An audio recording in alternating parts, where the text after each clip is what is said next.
السلام عليكم ورحمة الله وبركاته. أهلا بكم في فيديو جديد على قناة عمرو مجدي. النهاردة فيديو مهم جدا جدا جدا. الفيديو دوت هيفيد طيورك كلها، وأي طائر عندك مصاب بالبرد أو هيجيله برد.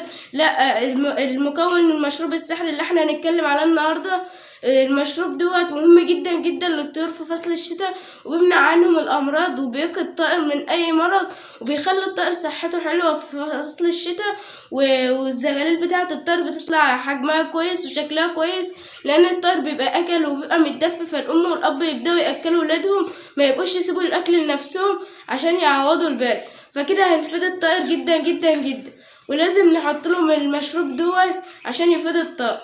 وقبل ما نتكلم اعمل لايك واشترك في القناة وفعل زر الجرس عشان يوصلك كل جديد ننزله على القناة. واحنا بننزل فيديوهات مهمة جدا جدا للطيور، عشان يوصلك اشعار للطيور دي. يوصلك اشعار ازاي تساعد الطيور دي، عشان انت ممكن يبقى عندك طير وانتش عارف تعمله ايه، فيوصلك الاشعار تعرف الفيديو.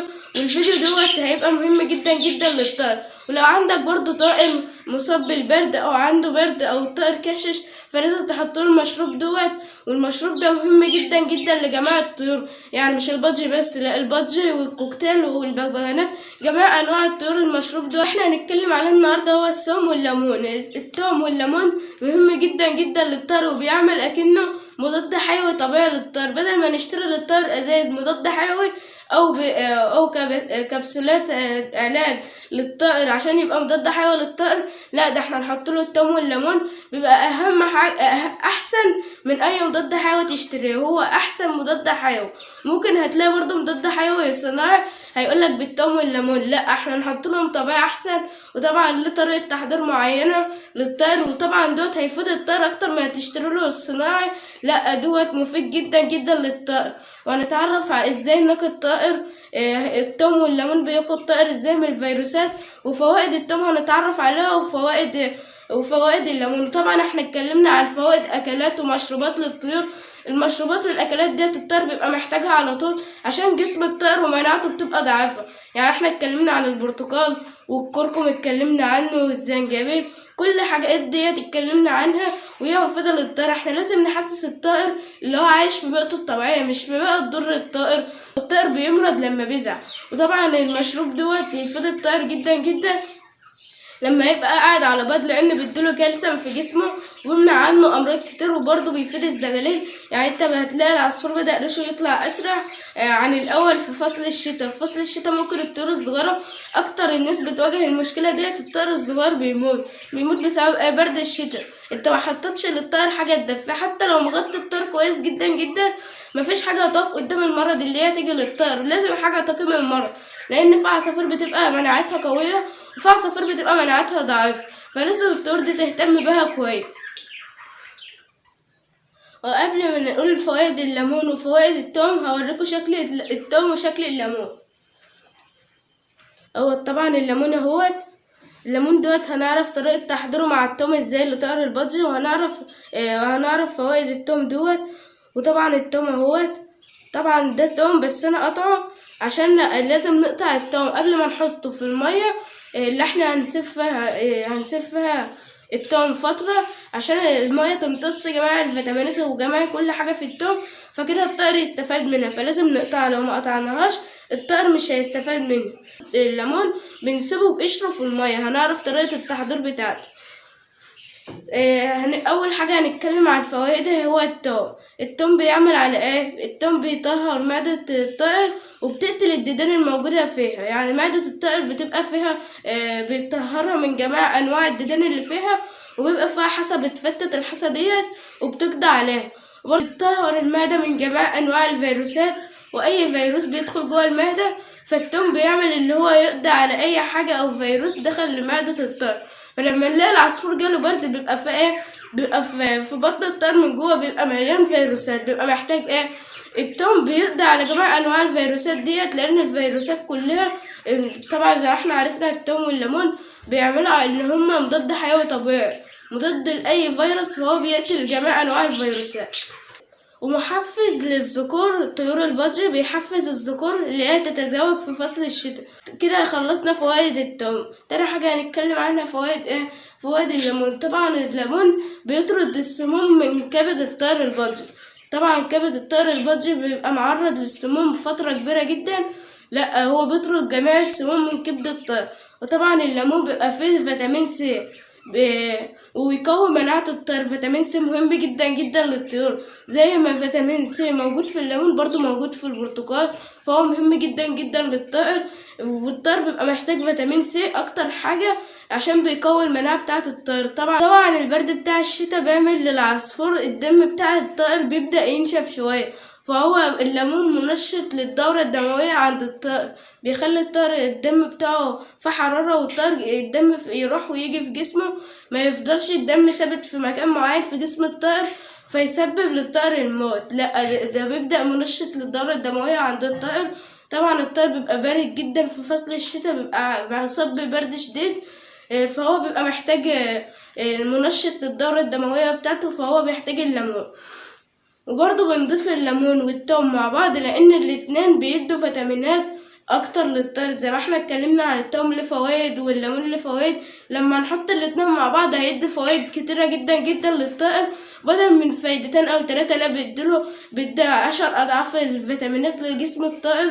وبرضه بيمنع امراض كتيرة عنه جدا جدا، وبيخلي جسم الطائر يبقى كويس، وبيدي فيتامينات كتير لجسم الطائر وبيمنع عنه امراض كتير. كده عرفنا يا جماعة انواع فيتامينات التوم والليمون، برضو عرفنا جميع الفيتامينات ليه، واتعرفنا على اي حاجة في الليمون بتفيد الطائر وفيها اي مضادات، اي حاجة عرفناها.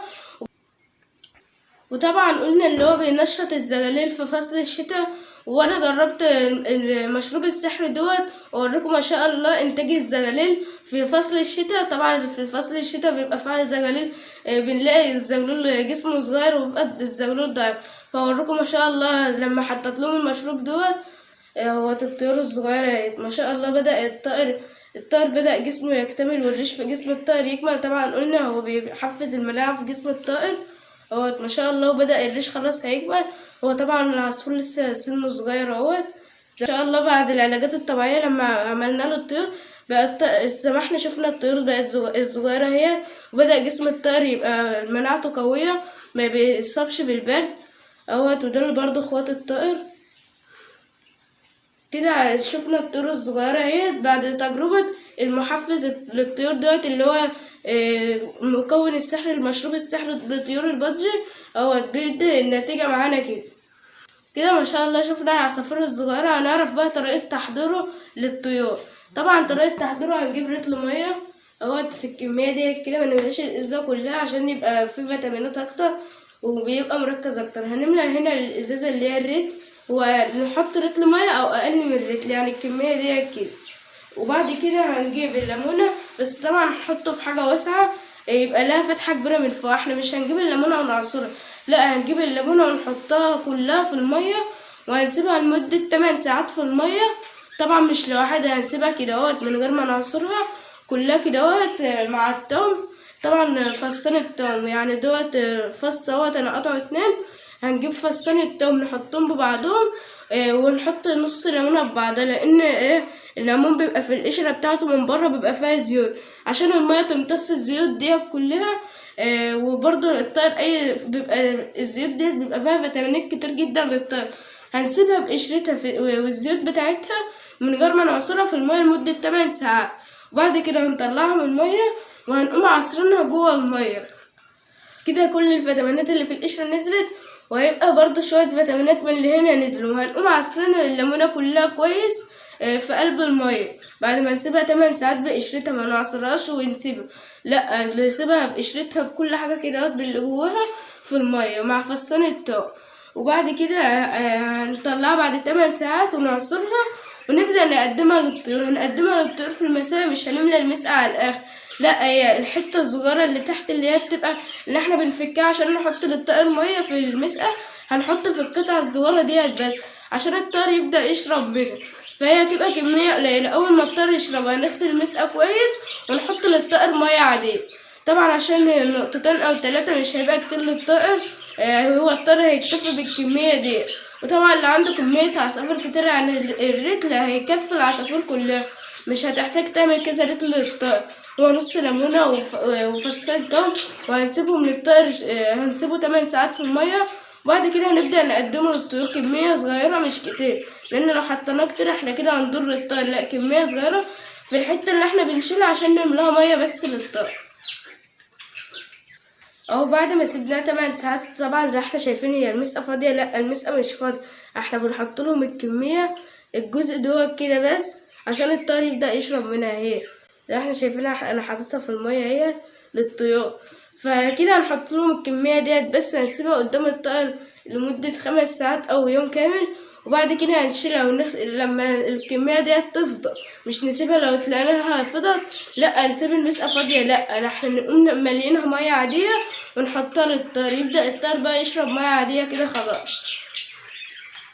كده نبقى عرفنا فوائد المشروب السحر للطيور اللي هو التوم والليمون. وكده نبقى وصلنا لنهاية الفيديو، متنساش تعمل لايك وتشترك في قناة عمرو مجدي، واللايك بتاعنا بيدعمنا جدا جدا في القناة وبيخلينا نعمل فيديوهات احسن، وبنعمل لكم جميع انواع حاجة عن الطيور وجميع حاجة تفيد الطيور. فما تنساش تعمل لنا لايك وتشترك في القناة. السلام عليكم ورحمة الله وبركاته.